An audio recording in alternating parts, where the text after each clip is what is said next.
Nous en avons donc terminé avec la première partie de la page d'accueil et nous pouvons passer à la deuxième partie qui est celle-ci, la section articles populaires, où nous présentons simplement quelques articles de blog. Et pour que nous puissions créer cette jolie mise en page, nous devons installer un plugin.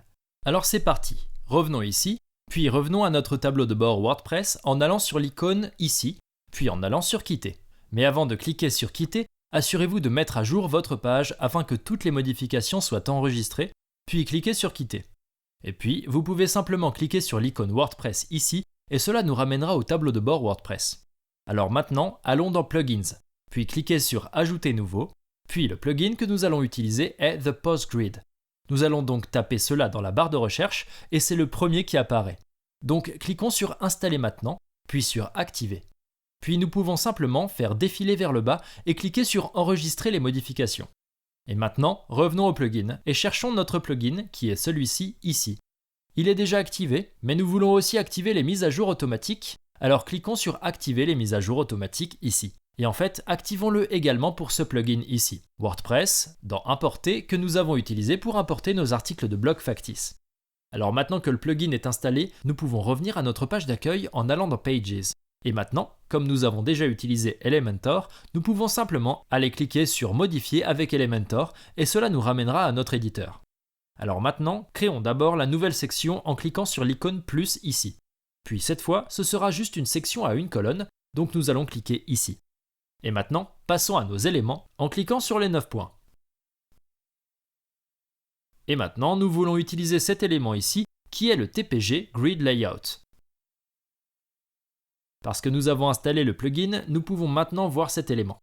Nous pouvons donc maintenant le faire glisser à l'intérieur de notre section. Et maintenant, nous pouvons déjà voir que nos messages apparaissent essentiellement ici. Nous voulons à présent aborder certains paramètres. Donc ici, pour la mise en page, on va garder la mise en page 1. Puis on va cliquer sur Paramètres et pour la sélection des champs, on va désélectionner quelques éléments. Désélectionnons donc le titre de la section ainsi que les métadonnées.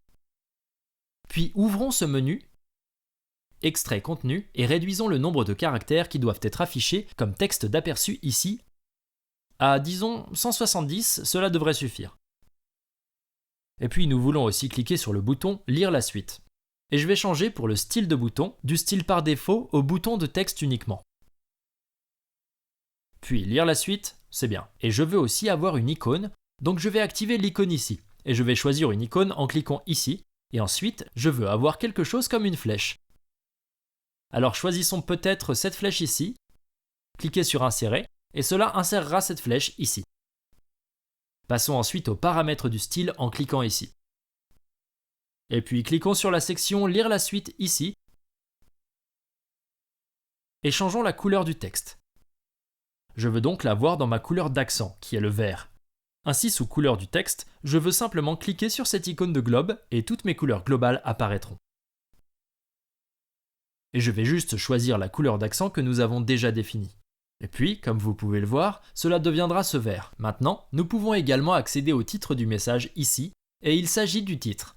Et comme vous pouvez le voir, lorsque nous survolons le titre, il est en fait bleu, et nous voulons le changer en couleur d'accent. Donc, sous-titre du message, passons de normal à survol. Puis, nous voulons définir ici la couleur de survol.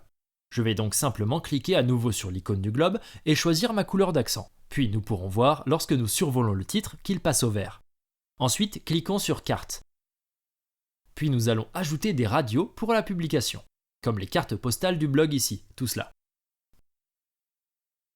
Nous allons donc simplement accéder à Card Border Radius, laisser ces valeurs liées, puis nous pourrons simplement cliquer sur la flèche vers le haut, puis changer cela en, disons, 20. Et cela s'ajoutera à ces coins arrondis, ce qui ressemble à un beaucoup mieux. Et puis nous voulons également ajouter une ombre de boîte, comme vous pouvez le voir ici. Et nous pouvons le faire en cliquant simplement sur cette icône de stylo à côté de Box Shadow. Et c'est tout ce que nous devons faire. Vous pouvez également modifier les valeurs de l'ombre ici, mais je pense qu'elle a déjà l'air plutôt bien. Alors c'est comme ça que je vais la conserver. Ensuite, nous pourrions également vouloir modifier la taille du texte du titre ainsi que du texte d'aperçu. Alors faisons défiler vers le haut et allons d'abord au titre du message, puis nous pourrons rechercher la typographie ici. Cliquez sur l'icône du stylo, puis ici. Nous pouvons modifier cette taille, afin de pouvoir l'agrandir ou la réduire. Je pense que je vais l'agrandir un peu. Et je pense que ça a l'air plutôt bien.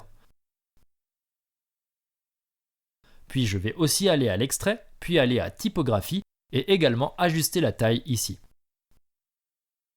Je veux la voir un peu plus grande, c'est trop. Donc je pense que c'est peut-être comme ça. En fait, permettez-moi de revenir au titre du message et de diminuer un peu la taille du texte. Peut-être que nous pourrions en faire 22. D'accord, maintenant je pense que ça a l'air génial. Donc pour enregistrer cela, cliquez simplement sur Update. Et maintenant, la seule chose qui manque est le titre de cette section. Juste quelque chose comme ça, comme des articles populaires ou des articles de blog récents, quelque chose comme ça. Revenons donc ici, cliquez sur l'icône des éléments, puis faites glisser un titre juste au-dessus de notre section d'articles de blog. Ensuite, nous allons changer le texte ici, disons en article populaire. Et puis nous allons changer la taille, donc nous allons aller dans Style, dans Typographie, et puis tout d'abord changer la taille pour quelque chose d'un peu plus grand. 36, c'est bien.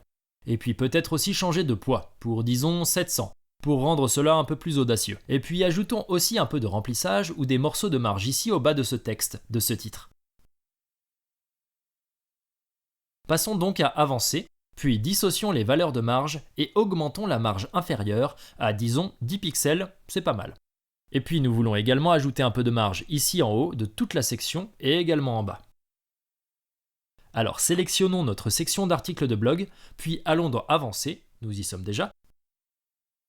Et tout d'abord, dissocions ces valeurs. Et puis pour le top, je vais ajouter disons 30 pixels. Et en bas, je vais ajouter 100 pixels. Cela sera donc ajouté ici au bas de cette section et avant le pied de page.